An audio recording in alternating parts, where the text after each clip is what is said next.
जय हिंद। मैं रविंद्र जैन मुंबई से फिर आपकी सेवा में नए विषय के साथ।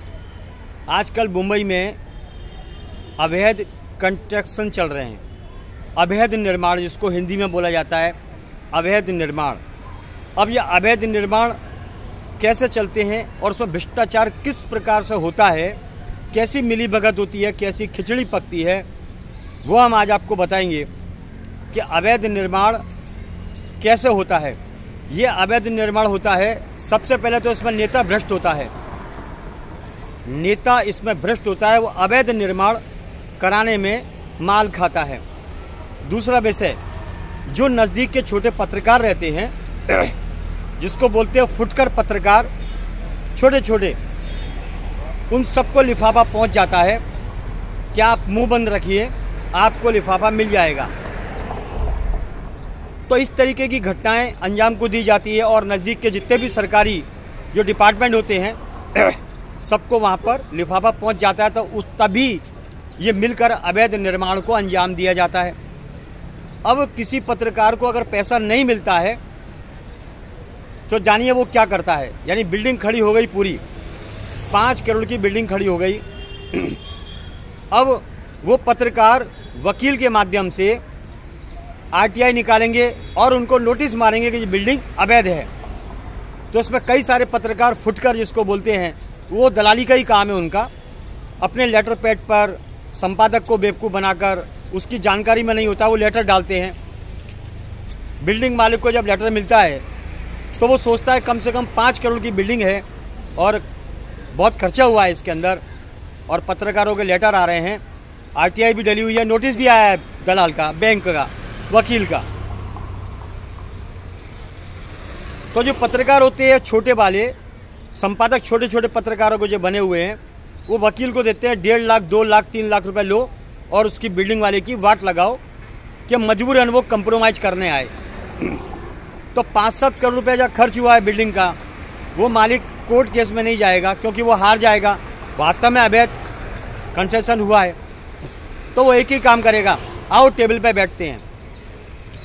तो जो दलाल पत्रकार हैं, फुटकर पत्रकार हैं, जिनको मैं देश के गद्दारों की श्रेणी में गिनूंगा, बेशक वो पत्रकार हों, लेकिन वो भ्रष्टाचार मिटाने के लिए आरटीआई डालते हैं या बढ़ाने के लिए, ये मैं आज आपको बताना चाहता हूं।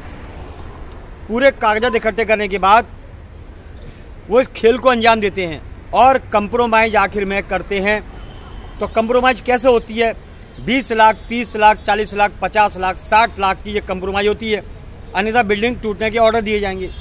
तो वो फुटकर दलाल पत्रकार वो पैसा ले लेते हैं और अपनी कंप्लेंट वापस ले लेते हैं। तो मेरी माननीय सरकार, मेरी विनती है कोर्ट से, माननीय सर्वोच्च न्यायालय और मुंबई उच्च न्यायालय से विनती है और सीबीआई क्राइम ब्रांच से विनती है कि जब ये कंप्लेंट डालते हैं आपके पास भी, तो इनकी कंप्लेंट वापस न ली जाए, तभी भ्रष्टाचार बंद होगा। क्योंकि कंप्लेंट वापस लेते हैं और फिर माल लेते हैं, तो ये भ्रष्टाचार को बढ़ाने का पूरा सिस्टम बन गया। इसमें सब खाते हैं।